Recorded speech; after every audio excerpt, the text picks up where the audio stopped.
Welcome back to the Global Marriage Booster. Joining us from South Africa is Leonard Carr, an internationally recognized expert on personality and relationships. Leonard consults globally to corporates, community organizations, and individuals. He has contributed articles to popular magazines like Eyewitness News South Africa, Marie Claire, Femina, and more. Leonard, thank you so much for joining us on this marriage summit. We really appreciate it. You're welcome, Chana. Thanks for inviting me. Okay, so what's going on in South Africa? Like how has Corona affected marriages? What's your take? Well, it's interesting because I think what it's done is it's sort of turned up the heat. It's concentrated people's experience, and so it's highlighted and brought into sharp relief what was there in the first place. So people who had shaky marriages being stuck in lockdown, and it's been like a pressure cooker, and they've gone into crisis. Then there are people whose marriages were good, but they weren't giving their marriage enough attention. They were too busy working hard or distracted by the outside world. And even in my practice, marriages that I thought that were going to fall apart before lockdown actually came together because people had time together, they were working from home, and it's really been good for a lot of families. People have rediscovered each other, children have enjoyed being at home with their parents, and parents have enjoyed their children. So it's been mixed. The major stress has been financial for people who've lost work or businesses. But there have been many both advantages and disadvantages to the lockdown.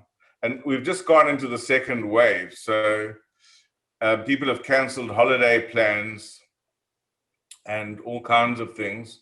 So that's going to bring a new dimension. Leonard, people so often talk about how much work marriage is, but we don't talk enough about how marriage is actually the ultimate vehicle for coming into our best self. This work of marriage is so precious. Right. I think that marriage really shows a person what is lacking in them. It shows you what your shortcomings are, your immaturities, the places in yourself that actually make you less effective in the world. And if a person is willing to embrace that feedback and use the relationship to grow oneself and to become more whole within oneself, which means learning to become a deeper, wiser, stronger person, stretching oneself beyond what you originally ever thought you'd need to do, because marriage can push you to your limits. It will. And through that, it will push us to our limits. It does, yes. Yeah. So through that, through becoming a deeper, wiser, stronger person, by becoming a more inclusive person, through stretching yourself to accommodate another person, you become, as you said, a better, wiser, deeper version of yourself. And that is good for your life, not just for your marriage. And so the more whole the person becomes through being stretched by the relationship, the more they bring that wholeness into the relationship.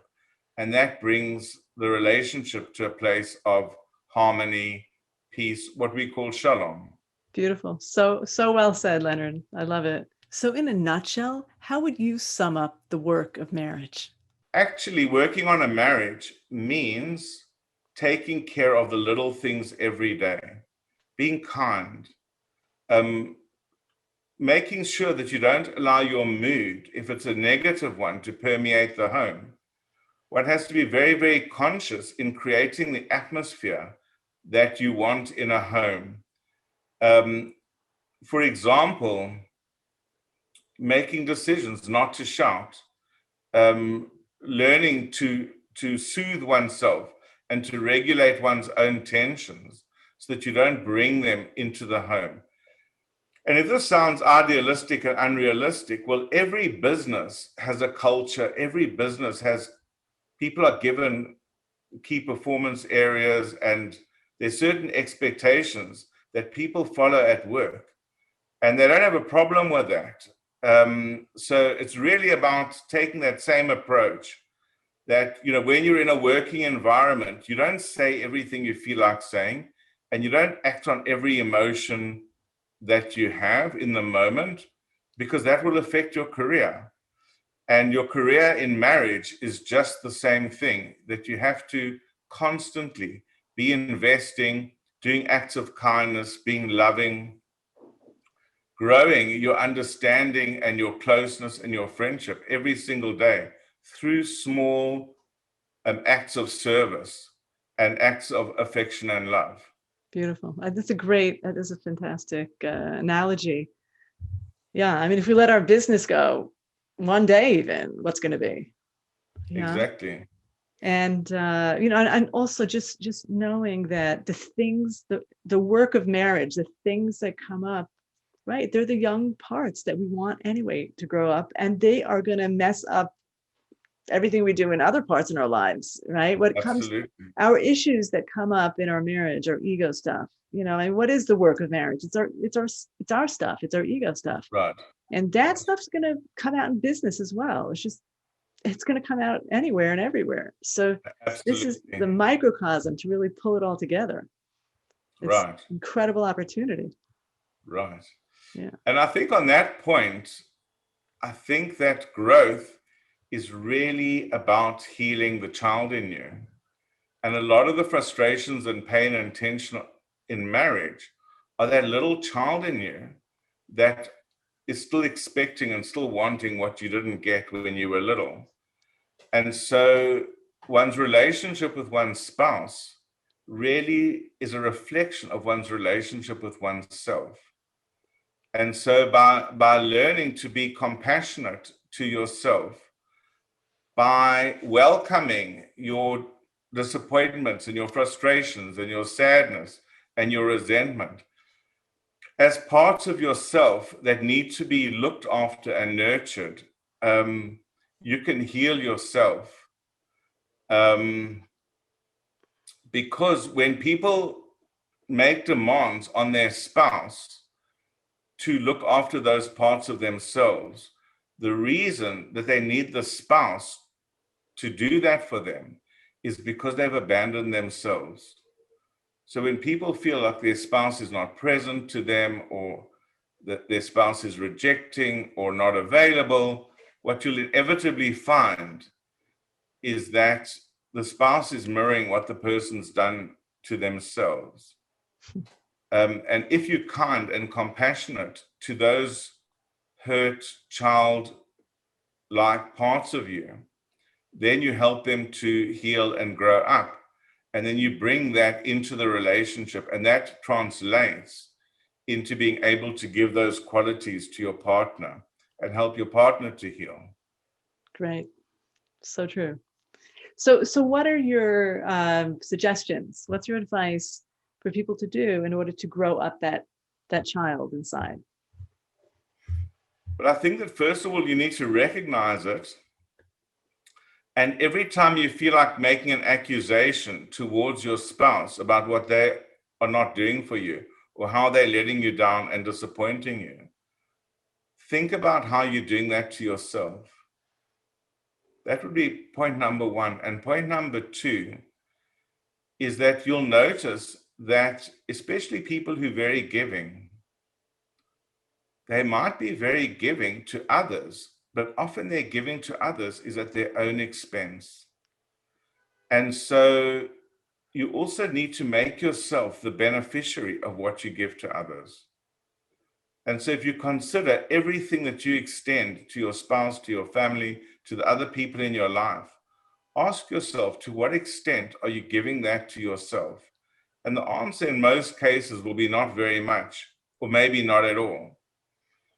And so that is really the key, because when you make yourself the beneficiary of your own goodness, you grow your own resources, you feel richer, you feel more abundant, and then you're able to give from a true kindness, from it's like giving of your dividends and not of your capital. So you're giving in a way that helps you to spread abundance rather than giving in a way that depletes you. Yeah.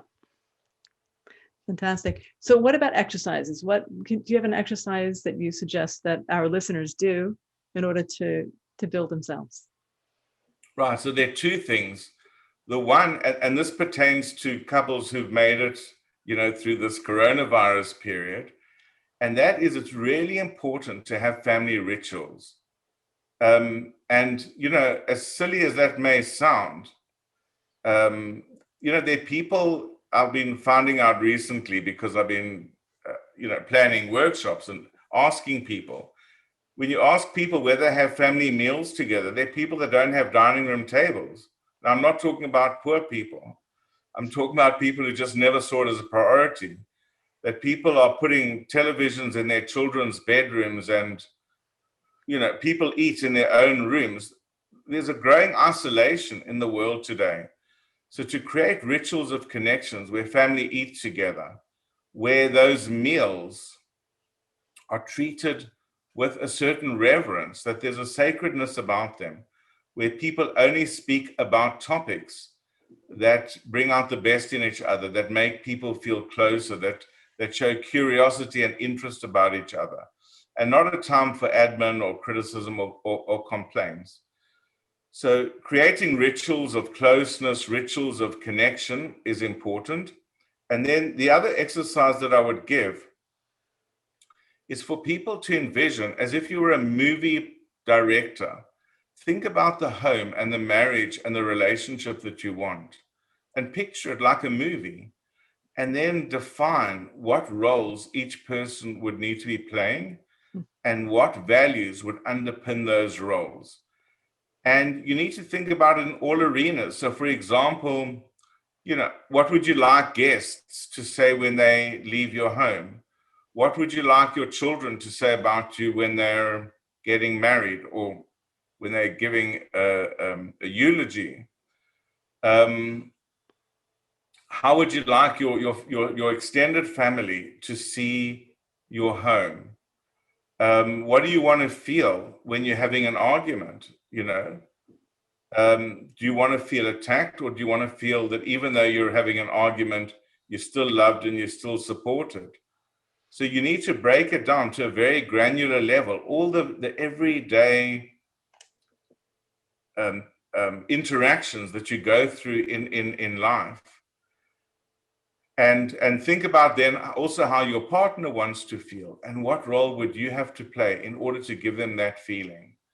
Because it's not good enough to tell someone how you feel about them if they don't feel that quality. So, for example, it doesn't help to say, I love you, if someone doesn't feel loved by you. So you have to think, what would my partner need in order to feel loved by me? And what commitments do I have to make? What roles, what behaviors do I have to commit to in order to give my partner that feeling? Okay, so what about mistakes? If you look at mistakes that people make in marriage, what would you say are one or two things that people really should be aware of, pitfalls that people should try to steer clear of? Right. So the one thing is to be mood driven, to allow your mood to affect the atmosphere in the home. And I know this is a big ask because the problem with marriage is that it's an after hours activity. I think if marriage and family happened between 9 and 12 in the morning, it would be a lot easier. But it happens at the end of the day when people are tired, they've given their best of themselves to the world. And of course, you're irritable and drained and you want to be nurtured. However, everyone wants that. And so if everyone claims that at the same time, you end up with a conflict and a power struggle over who's going to do the looking after. And so people have to be disciplined and learn to rise above themselves and bring a good mood into the home, even though it's very, very difficult, because when you do that and everybody else responds, the home becomes a haven. It becomes self-perpetuating, even though it's difficult to initiate, but then that atmosphere supports you. So that's point number one. Don't let moods affect your reaction. Point number two is that people, especially because of devices and all the demands of media and social media and everything, people have to be very disciplined not to get distracted from their relationship and not to get distracted from each other. And especially when you're tired and irritable, it's easy to take this line of least resistance. There's something soothing in an unhealthy way about just scrolling through your social media or whatever it is. And people have to be disciplined and not allow themselves, their attention, to be drawn outside of the family. Because let's face it, social media is taking you all over the world. It's like traveling, and your body is at home, but your mind is somewhere else. And you need to put a discipline on that in order to be making that investment in the home. And the third point, the third pitfall, is people allowing children to take up too much space. Now, obviously, it's very important that children are nurtured and looked after, and they are a priority. But the mental health and the emotional security of your children depends on the quality of closeness in the marriage. And so it doesn't help to allow your children to take up space at the expense of the marriage, because ultimately they'll suffer from that. And so one has to find that balance between creating a space for the marriage and obviously giving the children the best of both of you. It is so objectively challenging, that shift in our role to all of a sudden becoming a parent. It just so easily causes us to lose sight of the romance. Right. That's what I did my master's thesis on, the birth of the first child. Really? And it's on family development. Yes. Wow. So, I did my thesis nearly 40 years ago, and that was the research then. And clinical practice has proved that to be completely true. But the major reason for it is actually because people stop investing in the marriage after the first child is born. And for obvious reasons, you're so shocked, you're so exhausted, you're so stretched. So when my children ask me for parenting advice before they've had their first child, I say, well, the best piece of parenting advice I can give you is that from the day your baby is born, start reclaiming your marriage, even if it's 5 minutes a day, even if it's a hug. It doesn't matter what it is, but always be conscious not to let the marriage fall aside. And also one has to remember that through setting boundaries with children, and because if you're making space for the marriage, you're inevitably going to have to set more boundaries with children. But that also helps them to grow, to find their own resources, to be independent, to learn to be self-entertaining, and all of those things. And if people are too indulgent of children, and you actually allow the children to swallow up all your time and energy at the expense of your spouse, you're probably overindulging the child and not pushing the child to develop their own resourcefulness and ingenuity and capacity to be autonomous. And so that balance is really important for everybody in the family. The most nurturing thing we could ever give our kids is that love that we have for our spouse, to each other. Absolutely. Kids eat it up. They eat it up. But again, they're kids, and they will pull each parent to absolutely to exhaust. I once had a couple, and they said they have no time for each other. They have no time, to be close. So I said to them, well, then you just have to lock your bedroom door. And they said, no, they can't do that because, what will the children think? So I said, well, it's better for the children to think that you're being close behind the bedroom door than you're fighting in the open, which is more damaging to the children. Yeah. Okay. And again, another thing with the kids is the role change. Becoming parents is a huge role change. And oftentimes we lose sight of what it is to be a romantic couple. And that absolutely, date night. And I think especially for women, Yeah. Because I think a woman's experience of her body changes substantially after having a child, especially with feeding and everything. And a woman's work in the home is very bodily. Men generally their work is more mental. They can escape. If you're at work and you want to escape, there's always a way to escape. Whereas when a woman's looking after children, she can often not go to the bathroom because either there's someone knocking on the door or coming in with her. Shopping with children, they're on top of you all the time. And so at the end of the day, women often just want their bodies to themselves. And what would be normally nurturing and comforting can feel like just another demand. And so that's a difficult challenge for marriage, and one that requires consciousness and understanding in order to keep the romance alive, but also allow people time for self-preservation and taking care of one's own and each other's self-preservatory needs.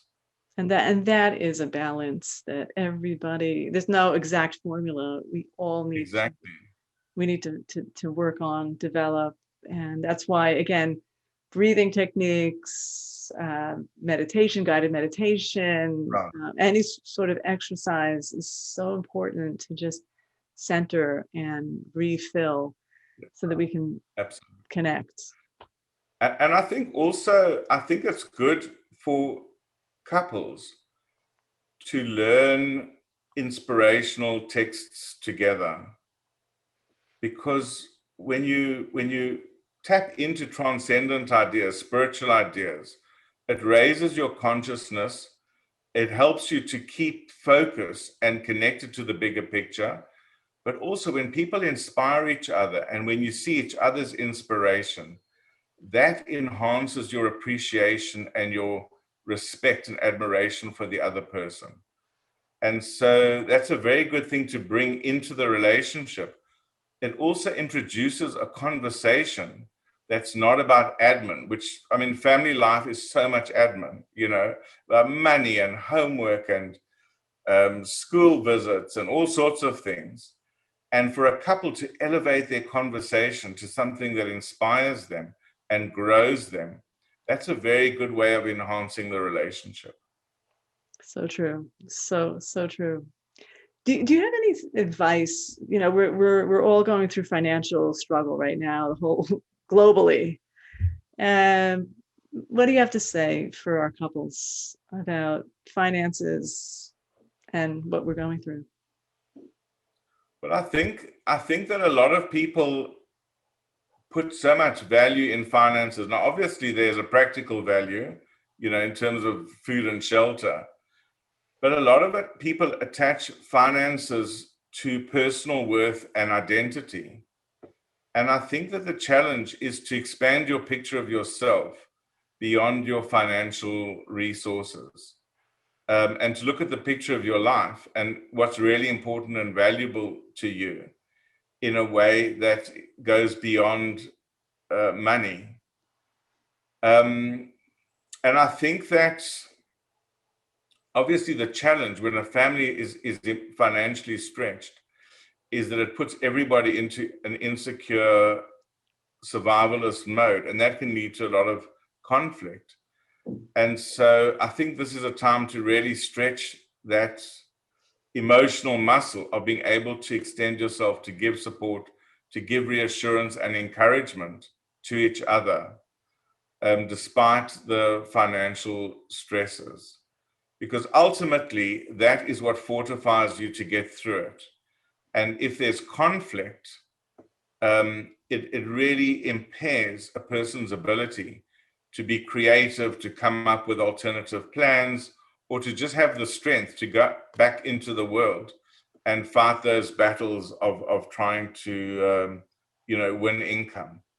And so the home should really be the place where people recharge their batteries and feel supported, and strengthened so that they can go out in the world and do what they have to do to survive. Right. So let's hope that we're in the final stretch of quarantine. Let's hope this is like we could see the end in sight. So what would you say? How can we take advantage of this final stretch, so we emerge from this craziness better and stronger as a couple? So I think that the important message is to not leave it to see what happens, but rather to decide what you want to emerge as a couple, who you want to emerge as a person, and have very clear goals for what you'd like to achieve in this time. Look at the opportunity that this lockdown is giving you.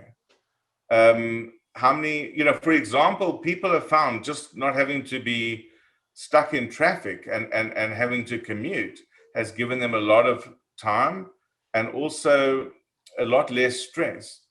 So what are the gifts of this time that you can use to invest in your marriage and to be very clear about how you'd like to emerge from this? And what are the commitments that you're going to make to maintain the gains that you've accrued in this time after the lockdown? Because it's easy for people to just slip back into their old ways, into bad habits and patterns.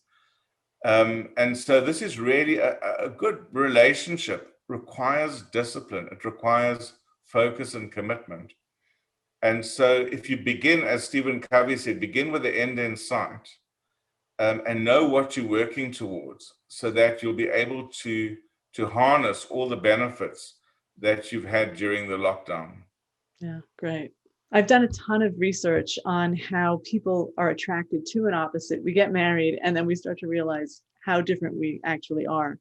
And one of the most common differences is the person who's really growth oriented and is reading all the self-help books, and their partner who's not. And many people think, oh, this is a bad match. This is a terrible marriage because we should both be into reading self-help books. And actually, I've seen amazing couples who actually are on different pages on this with this subject. What would you have to say for, let's say, people who are watching this series and their spouse isn't interested? Their spouse is rolling their eyes like, oh, a marriage summit, give me a break. Like, what do you have to say?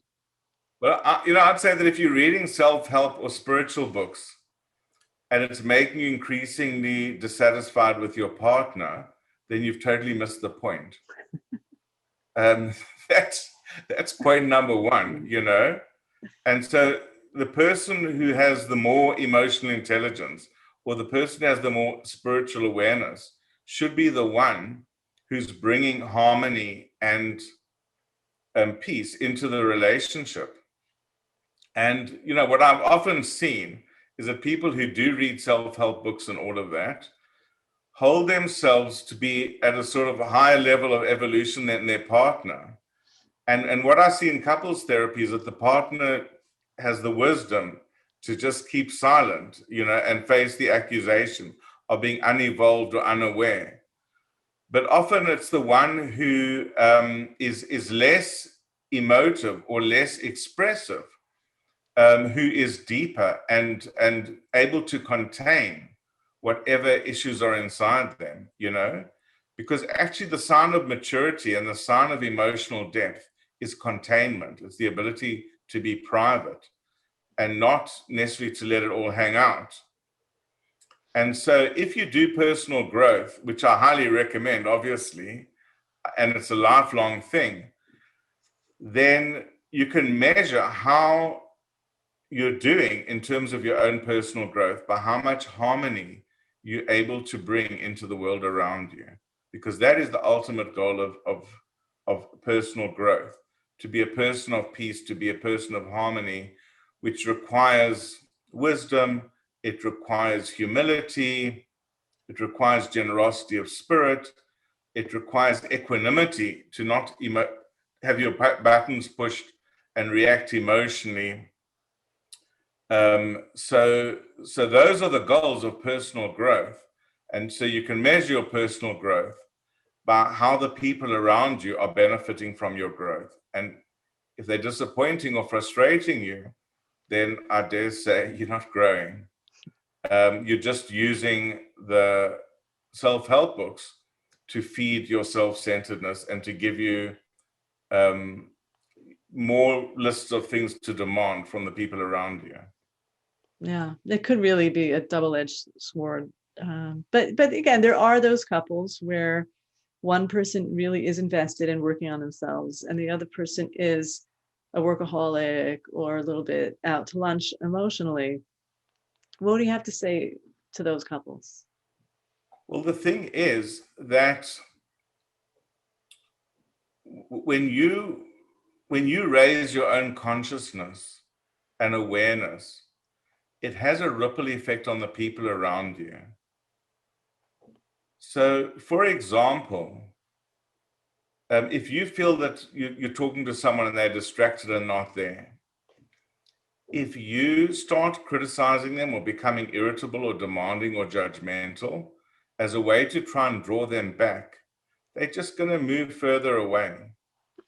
But if, for example, you reach across the table and you take someone's hands and you hold it, and you just keep holding it, and you make eye contact with them until they meet your gaze, and then you say something appreciative and something warm, then you can bring them back.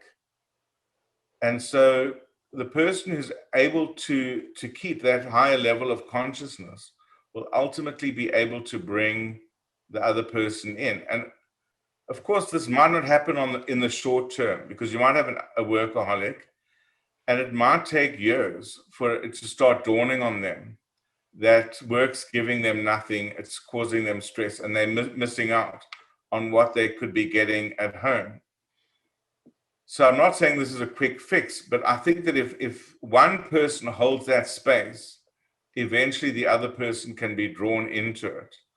But you've got to be in it for the long haul, because marriage is a long-term project, and it can take people years to grow and change. And that can be a downfall of therapy, actually. And I always warn people this, because the rate at which you can identify problems and the rate at which you're able to change are very different rates.